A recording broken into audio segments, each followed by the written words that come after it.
Greetings, friends. I wanted to share some thoughts, some observations loosely related to political trends right now. One thing I can tell you is that doing the anti lockdown protests for almost 8 months now or more, BLM showed up, as I mentioned before, back in the summertime in some very large numbers. And they came here and there for a few months, but they have not been seen in quite a while. I haven't seen any of them. And when I say BLM, I mean not necessarily them, maybe, a related group or a similar idea. But I mean, it's all pretty much the same idea, like it's race politics. And, but yeah, they've basically disappeared for the time being. And I'm not saying that the anti lockdown protests won't eventually go away too, or they, I don't know how they're going to do over the winter time, but they've been kind of like a constant thing.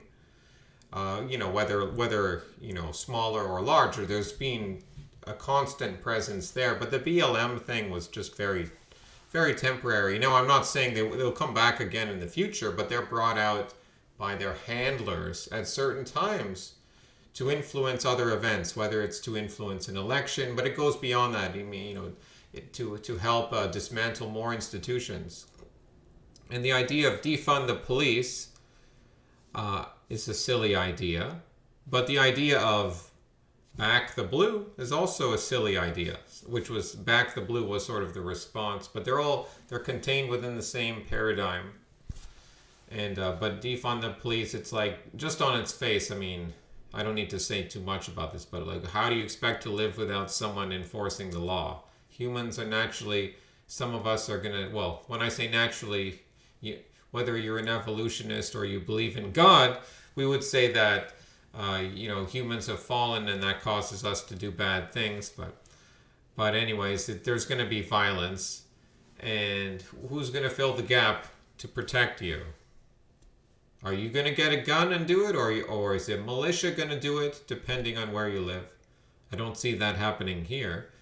Or will you allow the police as an institution to continue to exist, to do its job, even though it's failing? Should the institution exist? It's like, oh wow, armies have raped and pillaged and done terrible things throughout the centuries and the millennia. Should therefore armies no longer exist? Some people would say yes, it should be totally done away with. But this is naive and cynical, or if they know what they're doing, then it's evil thinking at best, or at worst. At best it's naive. At worst, it's evil, because it's not going to work out. It's going to be a disaster. It's going to lead to more evil in the world. Because when they say, oh, no police, then they'll bring in, some people talk about, United Nations police force. Now, whether or not that happens, what about a corporate, we're going to see more mercenary or corporate police forces. We're going to see like Walmart police forces. Like now they're actually like, oh, we'll just take care of our own stuff. We have enough money now. Well, like an Amazon private police force 15, 20 years from now, or maybe sooner. Maybe they already have it for all I know. I've heard that police are already getting kind of like extra crowd control, like mercenary type people. So that's sort of the direction I see things going in. That's your defund the police. Now at the same time, back the blue is kind of silly, because obviously, I mean, some cops are good. A lot of them are just whatever. They're just doing it as a job. And some of them are bad. Some of them are very corrupt. Is it getting worse? Is it staying the same? I don't know. But that's just how it is. And doing these protests over well over half a year now, the police have helped us, like on marches. They've been pretty respectful to us. So I mean, maybe that's just the Toronto cops. But only on 2 occasions. I mean, they're not allowed to say anything really about what they think. That's, that would be outside their job. But being around us, like, there were 2 occasions so far that I've seen where a police officer said something that was pro our side, like pro anti-lockdown. Not exactly anti-lockdown, but I'll give you an example. Like, I said something like, oh, the CP24 is a festering sore. I shouted that out. CP24 is a popular news channel here. It's ubiquitous. It's all over the place. It's horrible propaganda, and I said that, and immediately this bike cop next to me on his bike, he was like, "I agree." Just very matter of fact like that. He was a bike cop, and he was Asian, but obviously born in Canada. And then the second time was a few weeks ago. This was after not long after the Adamson BBQ raid by the police. They shut down this small business just for trying to serve people and let them sit down rather than just only takeout. Like, actually, we'll give you smoked meat. You can sit down like a normal restaurant. They do a huge police raid, several hundred cops, horse police, shut it down, barricade it permanently, arrest the owner. So they basically, not long after this, there's a march downtown, and one of the guys, I don't know him, he was shouting something about the police are messed up, and something, he was being very critical of the police.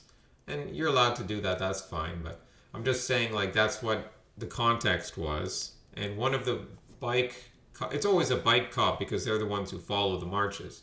One of the bike cops, he said, "I'm with you guys." Like, he didn't say it like so loud, but he said it, and because he was just a few feet from me and I heard him say it. He was kind of just reacting to it. And he was saying it like in kind of a chill way, like, "I'm with you guys."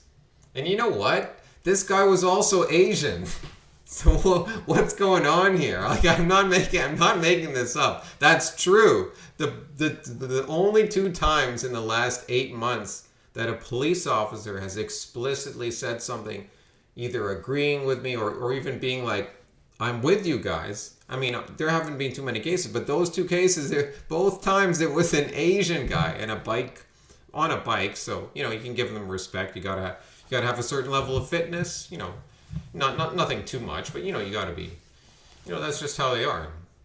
So I can respect that, but it's just like, what's going on in this world?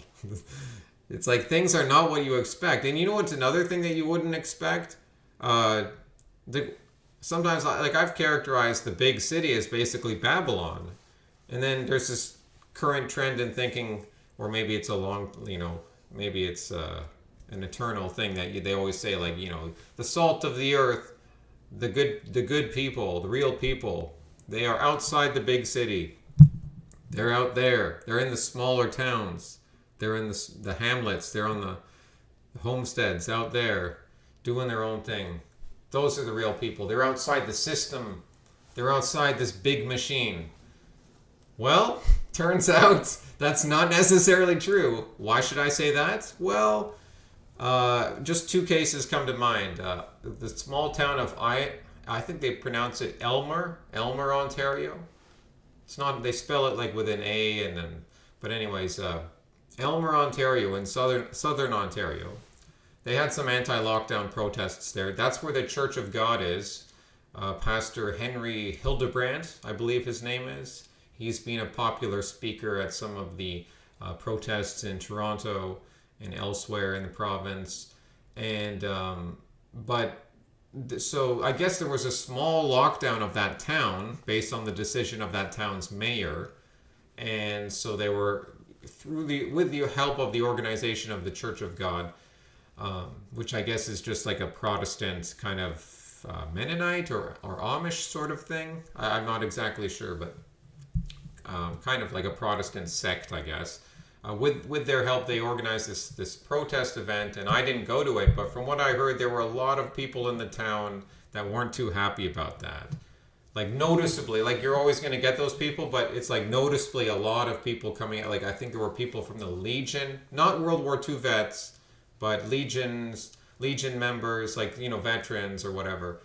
Again, this is coming to me secondhand, but from what I heard, they said, there were like women Legion members. Maybe there were male Legion members too, but women Legion members, okay, they're not too happy to see these anti-lockdown protesters. But from what I understood, yeah, like people in the town too. Like one guy attacked David Menzies, the Rebel News reporter, and like I think messed up his microphone or something, and then the cops came, and then the cops, just dealt with Rebel News, didn't listen to what they had to say, so they didn't even get the guy who did it, and so it just seemed like, oh, small town, salt of the earth, no, not in Elmer apparently, and then Sarnia, which admittedly Sarnia isn't that small, it's like kind of like a small city, but still much smaller than Toronto, different part of the province.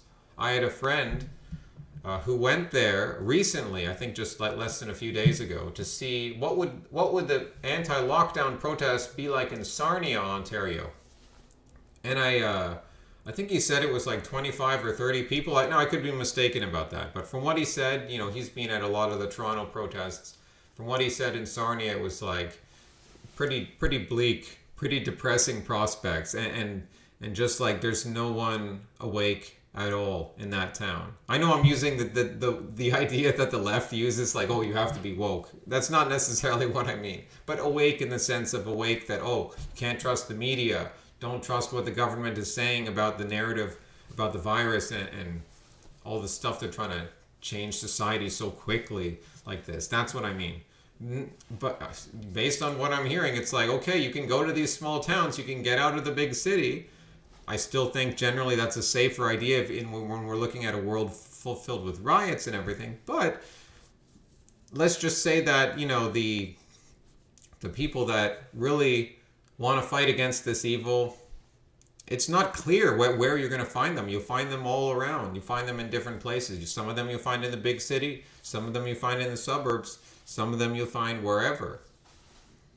It's complicated. It's not black or white. So I think those are most of my ideas. The law isn't going to save you.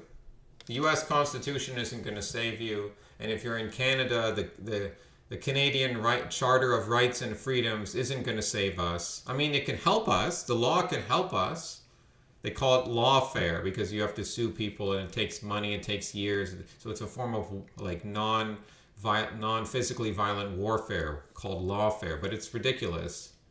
It's ridiculous because a lot of it just comes down to money, having more money. It's silly. I mean, it's like, again, like I'm not specifically talking about the situation with whoever becomes U.S. president, but it could apply to that too.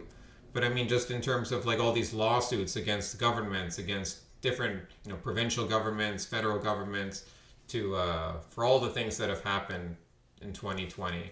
Well, yeah. I mean, a lot of people they make the case what they've done is clearly illegal. They've clearly broken the law.